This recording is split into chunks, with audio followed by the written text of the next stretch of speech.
Welcome back to the Simple Farmhouse Life podcast, episode 95. Today I'm going to talk about my uniform, which is just basically my concept for what I wear each year or season, because I just recently swapped everything out for myself and for the kids, and it got me thinking about the choices that I made and sharing them on here, and then also my reasoning behind having such a minimal wardrobe that fits on one side of an antique armoire. My name is Lisa, mom of 6 and creator of the blog and YouTube channel Farmhouse on Boone. Join me as I share with you my love for creating a handmade home from scratch cooking and a little mom and entrepreneur life along the way.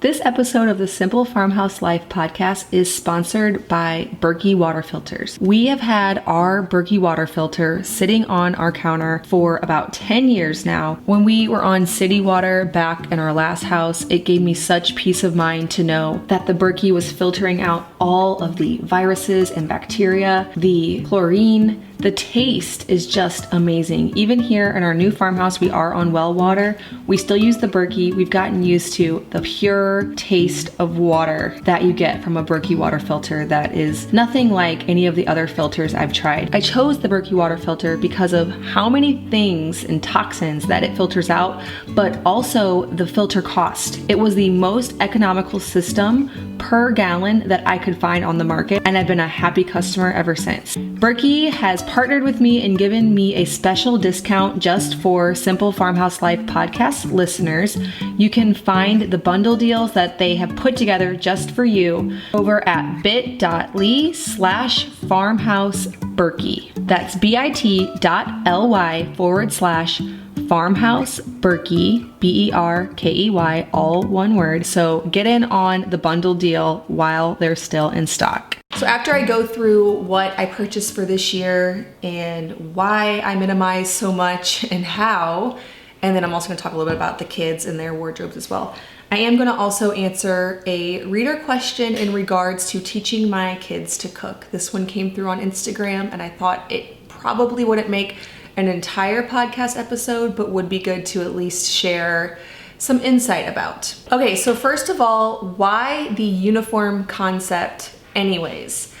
I have a few reasons for it. Now, the first reason is simply practical in the amount of space that we have here in our farmhouse. We don't have any closets in this house. We do actually have one below the steps, and then the bathrooms have little like shelf linen closet type things, but there are no closets in the bedrooms. And so when we moved here, we purchased a bunch of armoires and we use those as our closets. And the way it's worked out in our bedroom is I have half of an armoire for all of my clothing. I don't have any stored away in the basement. In our last house, we had a closet, but it was pretty small, but then we also were able to fit 2 dressers in our bedroom. So I could keep a lot more clothing in there. And because of that, I did. But after living with very few clothes for a couple of years, I think I would do this no matter what. So the first reason is that I always know what to wear. I think about my whole wardrobe about twice a year, my cold weather wardrobe and my warm weather wardrobe. Mostly they extend through, so like the spring and summer wardrobe will extend through, and then, you know, hot days in fall. Basically, I wait until it's comfortably either hot or cold to swap things out, and I make it last all through cold weather and hot weather, with some things that transition in between whenever we're still in those weird months. So in my armoire, I have this large bottom drawer, and that is where I keep everything off season that I'm actually keeping for the next year. And then all of the drawers that are more accessible, that is where I keep the current on season clothes. So it's how I swap out for myself is by just swapping down to that bottom drawer and then the side drawers. Whereas with the kids, I actually do keep some things in the basement. The other reason is that impulse buys don't happen. I make this very intentional buying of my uniform where I go out, or really it's online, and purchase 5 or 6 things, and that's my uniform for the year. Now sometimes it'll happen that I didn't get enough things and I think, oh, I don't really have an outfit for this occasion, and then I'll end up buying something else for that. But other than that, it's a very intentional choice, and I'm not ever just shopping just because. And I really wouldn't be able to do that anyways. I don't really enjoy shopping, but also just with the number of kids that I have, I don't love going into stores and looking for things. So this is a very practical thing. I choose these items that are gonna be my wardrobe for the season. I buy them, it's done until it gets cold again. So I don't actually have a specific number.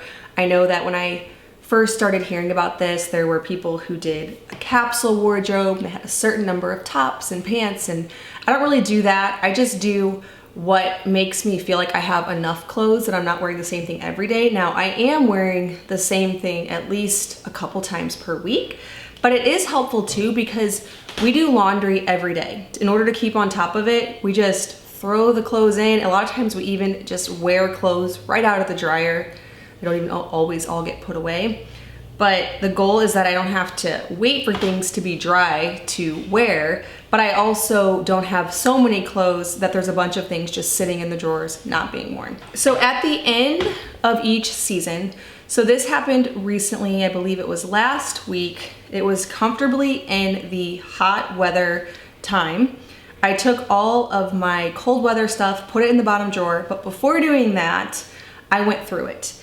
And I usually go through it with 3 piles. One is the donate pile, one is the trash pile, and one is what I'm gonna keep for next year. Now, sometimes the donate pile does get divided into things that are just to bring to the thrift shop, and then sometimes I have somebody specific in mind, like, oh, my sister would like this or something like that. Now, the way I actually decide what gets discarded is what did I actually wear? And I have to be really honest with myself. This part's hard because sometimes you think it's a really nice item, and so therefore you should keep it because it's valuable, it's worth something, it should be a nice item.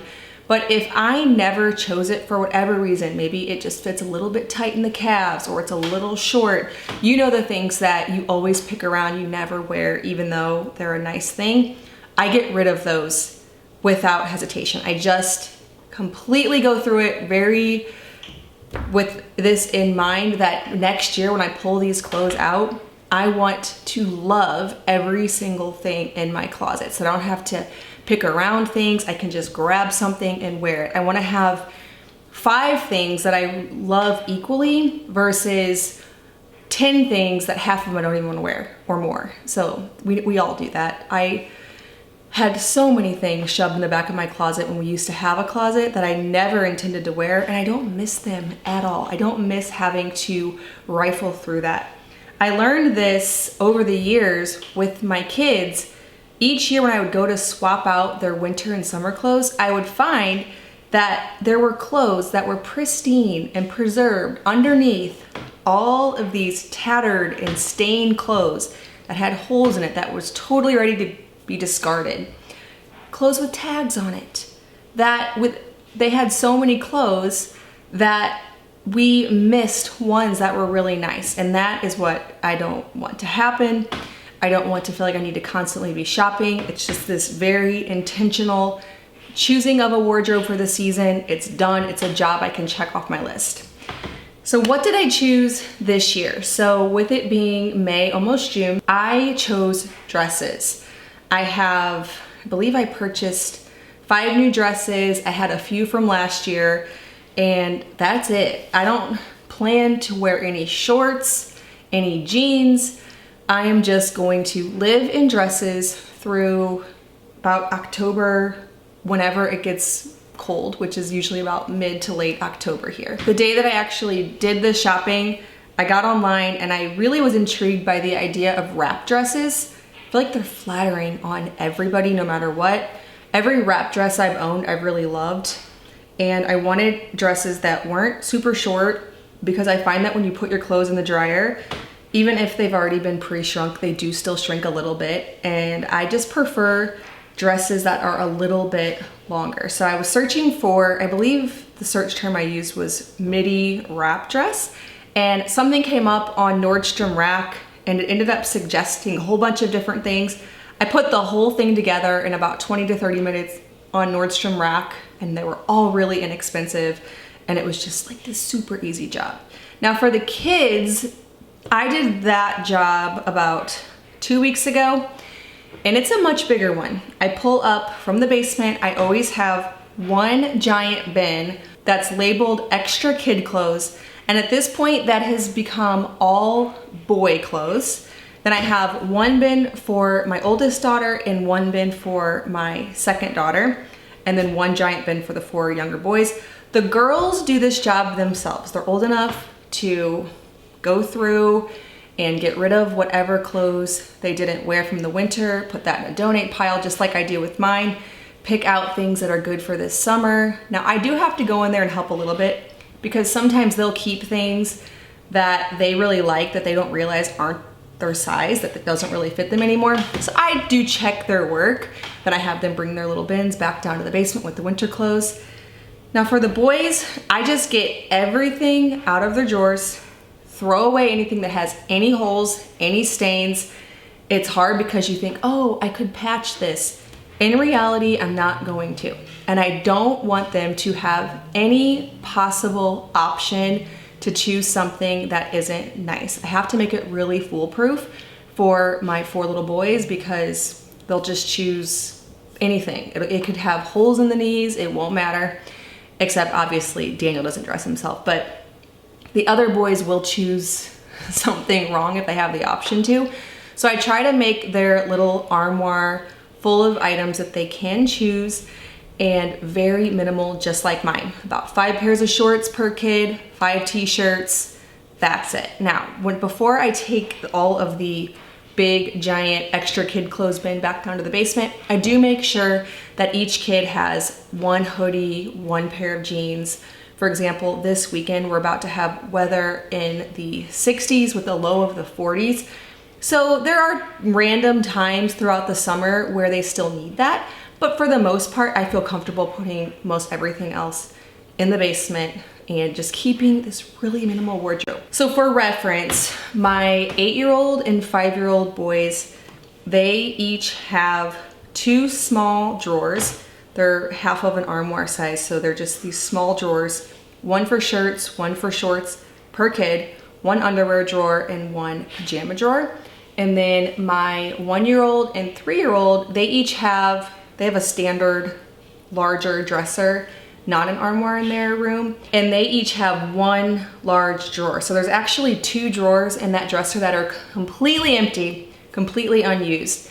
And that's how I like it, because we just constantly do laundry, throw it back in. There's just not this mountain of laundry. We try to avoid that by having fewer clothes. And then the older boys also do have one side where I hang button-up shirts. But they very rarely wear those, and honestly, I would just put them in a drawer if they didn't have an armoire style with the hanging rack. So for the younger boys, they have a few button-up shirts and they just go right in with the jammies and the regular clothes, just 1 drawer, just enough to wear. My strategy is that there are so few clothes that you make it through the whole season, but by the end of the season, a lot of it can just be gone. It's ripped up, it's stained, it has holes, and it can get thrown away. Now, of course, there are always a few nice items like denim jeans. Actually, the boys often even ruin those. But for me, I do always have some jeans that carry through, some sweaters that have lasted for years, a few dresses that are of a little bit more durable, sturdy fabric that last years. But there are a lot of items that I truly wear out and the kids truly wear out, which I like because you're gonna eventually do it anyway. You might as well be able to, with each new year, have so few from the year before that you wore so many things out that you can choose something new. So our opinions change on what we like. The fashion styles change ever so slightly. And if you didn't have a whole lot from the year before, you can build on that and add as your preferences change. Now this next week on my YouTube channel on Tuesday, I am actually sharing my wardrobe. You can see one dress here if you're watching here on my Simple Farmhouse Life podcast YouTube channel. You can see one of the dresses that I chose. But on my Farmhouse on Boone YouTube channel this coming Tuesday, I'm going through my entire wardrobe for this upcoming season. So I'm sharing each outfit, each dress really, because that's what I ended up doing, and my thought process behind what I chose. So on this podcast, I can't obviously explain exactly what I chose, but I can explain the strategy behind keeping a really minimal wardrobe and why it works for us. But if you do want to see those exact things, you can head over to the Farmhouse on Boone YouTube channel on Tuesday for that. If you want to know where to get started on something like this, I would recommend not waiting for a season change. So right now, it's summer. If this is something that you want to try to minimize messes, so if your kids pull all the clothes out whenever they're trying to get dressed, like mine sometimes are prone to doing, it's less clothes in general, less, I mean, obviously you have the same amount of laundry, but you don't let laundry pile up because there just aren't that many clothes, less choices, you wear the nicest things, everything you pull out can be nice. If that's something you want to do, I'd recommend getting all of the clothes out at one time. Now you can go through and choose one person of the family and do this individually, especially if you have a huge amount of clothes, it might be difficult to implement this. But go into one child, for example, pull out all their clothes, give it an honest look and say, what is something that they never wear? It either just doesn't fit them right, they've outgrown it. I hesitate to even save things for the potential of having another child or something like that, because the child could be a boy or a girl. And like, for example, for my first couple girls, I remember saving everything. And I have not had a baby girl in almost 11 years. So obviously none of that saving did anything. I ended up getting rid of it, it's gone. Now I just would rather give it to someone who can use it now. So for example, I bought some clothes at the beginning of the fall for Daniel, some really sweet little romper onesie type things with their long pants and sleeves, but they have open footies that were good for when he first started pulling up, things like that. And my sister has a 6-month-old, so I just passed all of it onto her. They're still nice. I bought about 5 or 6 of them. He wore them all the time, but they're still in pretty good condition. And rather than save it for a potential baby boy, I just passed on to somebody I know, my sister, who has a baby boy. And that means less hassle for me in categorizing and reorganizing, and then a way to bless someone else with something that they currently need. And so that is just my strategy. I find the less items I have in this house, even if they're stored away in the basement, because even when I have a bunch of stuff stored away in the basement, there's the potential for kids to get into it. Also, whenever I go to find it again, I lose it. I don't even remember that I have that bin. And then a lot of times I find that things just get completely wasted. No one uses it at all. I have to reorganize bins, like move one bin to find a bin that I'm looking for, move this massive kids' clothes bin to find the summer bin that I actually need with the life jackets and the goggles. Just less items in general that I have to manage in my house, whether they be stored away or not, is what works best for me. And that is partially a personality thing. So some people are more organized and nothing they have ever gets to a state of disorganization and chaos because they're just really good at it. I am not that person, and I know that. So saving something for the future doesn't really always work for me. Now there are certain things, totally, like if Eli outgrew some really nice jeans that Jude can wear next year, I'm saving that because I'll be getting it out of my extra kids clothes bin, which is very easy, one bin, and I will for sure be using that this fall. I know for sure because I have a boy right under him and another boy under him, so that I will save because I will need it. But saving things just in case, that is usually where I draw the line. So if that's something you want to attempt, I recommend pulling out all of the nicest things, getting rid of anything that has an imperfection in it. I mean, you know, obviously minor is good. And then writing down what you need to fill the gaps, like, okay, we need a nice pair of jeans because all the others have holes in them. Getting a list, going to a nicely organized resale shop. That's become my favorite thing. We have a couple of consignment shops in our area that are very nicely organized. So it's almost like going to Target, but cheaper and more options. And fill in those gaps, make it a twice a year intentional thing, and be done with it. Okay, now on to the reader question that I received and wanted to address. Will you teach your daughters to cook? How will you go about that? I've literally never met someone who knew how to cook when they got married, including myself. Seems like no one is teaching it. It seems weird to not have any teaching, even from mothers who themselves cooked for their families. Just something I've been thinking about. So, yes, and actually just yesterday, I had this moment with my daughter.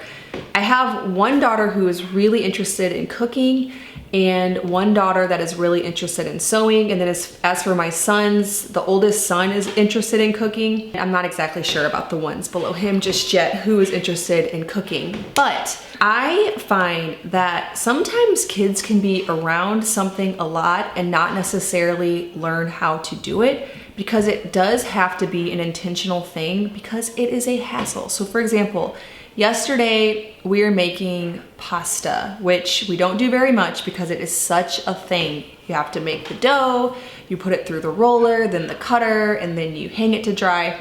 But it's also fun, and it's a skill I like to have, and it's obviously delicious. And my 10-year-old wanted to help, and she is my daughter who's always around when I'm cooking. So she does have a lot of cooking skills just by being around it. And she kept saying, I wanna try, I wanna do it. And I was like thinking, gosh, we have such a mess in this kitchen. I just wanna get this over with. But I decided to put her on it completely. I showed her how to do it. You start the little pasta roller at the 8 setting and you move it down a couple of notches each time till it's thin enough, then you cut it. And then I just let her go. It wasn't perfect. There was a huge mess. But now I am confident that I could send that girl inside if we're all outside doing garden work or whatever, and she can make pasta. So ultimately, it will be a help to me, even if you have to do something slower and maybe messier than you want it to. I am in the process of teaching my girls to cook, and it's not always like we don't do cooking lessons. It's just this intentional choice when they're around and asking them to do something for me. So my oldest, she's not super interested in it, but I will just tell her, hey, I want you to make this, look up the recipe and just read it and follow the directions. Now my second child, she would rather watch a YouTube video to do it, but I let them have full reign. Like they can make things completely by themselves without me monitoring at all. Now I always do light the oven because we have a gas oven that we have to light with a match or a lighter. But the best way to teach something is to, once they read, give them the recipe, the instructions, and just say, all right, you might mess it up, but here you go. Because the thing is, as a busy mom, which most likely if you have, you know, more than one child, you are, I don't always have time to stand there and give the full instructions. But I can tolerate a mess and I can tolerate mess ups.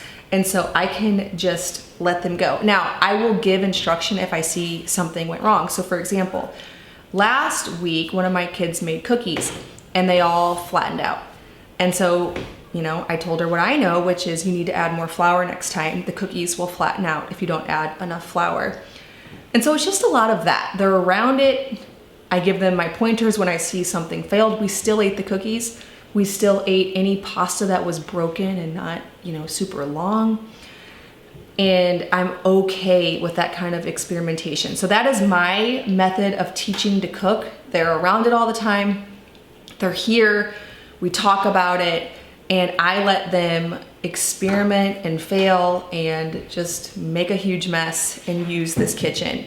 And I have found that it's paid off because I do have kids that could cook a dinner from start to finish. So sometimes I'll send somebody in and just tell them, hey, will you please start dinner for me? I need you to brown some beef, warm tortillas, cut up an avocado, make guacamole. We're gonna have tacos tonight. That kind of thing. I can send them in for those kind of easy dinners while we're working on something outside and they can fully handle it. And so it benefits you too. And if you're cooking and your kids are around and you make sure you give them time and entertain any questions they have and let them dig in a little bit too, they will learn to cook. Now, don't worry Because I find this happens too with younger moms. I know I thought when I had my 5-year-old and 3-year-old daughters, I have to teach them to cook. They're never gonna learn to cook. And it's very short-sighted and focused on the right now. And I didn't realize that they would someday be 12 and 10, and it wouldn't actually be hard to teach them to cook. So I did the same thing with sewing. I beat myself up because I know how to sew. I can sew a dress, skirt, apron, whatever. And when my daughter was about 7 or 8, I remember feeling really guilty. Like, I still have not taught Ruthie how to sew. How is this? I sew, and I still haven't even taught her how. Well, despite my taking the time to teach my daughter to sew, eventually she wanted her own sewing machine. She started, learning a few things here and there. She came to me and asked me a question, and I, stopped and helped her with that specific question. Her machine came unthreaded. I helped her with that, showed her how to do it. Well, now, with just me stepping in with her interest and her questions whenever she had them, so never like, we're gonna do sewing lessons today, Ruthie. Just her having the interest and me being there to help her when problems arise or questions arise. She now can sew just about anything. She can sew skirts and scrunchies and bags and doll clothes and anything she wants to sew because of her self-motivated interest at age 12. So don't worry, because I know that happens, especially with young moms not being able to see the future and feeling like, okay, I only have this many years left with them. Those years are long. Like, you will have so much time. I mean, really, the years are short. They go by in a flash, but there will be so much time for them to develop an interest and then learn something, even if you don't sit down and do sewing lessons or you don't do cooking lessons. This kind of learning, if you're there and available to let them try things and provide the tools they need to do something, will happen if the environment is created, if you see what I'm saying. So like my daughter, she had a sewing machine for years, and then it finally just went out. And so we went to the shop and got her a new sewing machine. I buy her thread and fabric. I make sure she's well stocked to explore that interest. I give her resources because I'm not always there doing sewing lessons with her. I just don't have the time. I have a baby that needs me to hold him. I have videos to make, but I am available for questions and give them everything they need to explore an interest that they can learn on their own. And kids will do that if given the right environment. And the same exact thing happens with cooking. It just will. It'll happen out of necessity, out of interest. It just will. So if you want to give kids a little bit more freedom too, maybe give them one night a week where they can decide what the meal is on the meal plan. I'm not that organized, so things just happen on the fly. Like I said, I'll be outside, my daughter will be there, and she'll be like, hey, should we make dinner? And I'll be like, you know what, yes. There's some ground beef in the fridge, go inside and make something with it. And then by the time I come in, she'll have made a dessert too, and it just kind of happens. So that was a long way to say that yes, my daughters and whoever else is interested in it will be able to cook when they leave here. And any other interest that I know and understand that they are interested in, I will be there to facilitate that interest as well. All right, well, thank you so much for watching / listening to this episode of the Simple Farmhouse Life podcast. If you have not yet, make sure to hit that subscribe button so you never miss one of my Simple Farmhouse Life podcast episodes. Also, I am going to have them back up on my farmhouseonboone.com website again very soon. The player went away for a while, but I'm actually getting a whole new blog redesign, website redesign that I'm super excited about. There'll be a whole podcast page with most popular episodes, and you can check that out if you are wanting to listen on the website. It'll be there. As always, thank you so much for listening, and I will see you in episode 96 of the Simple Farmhouse Life podcast.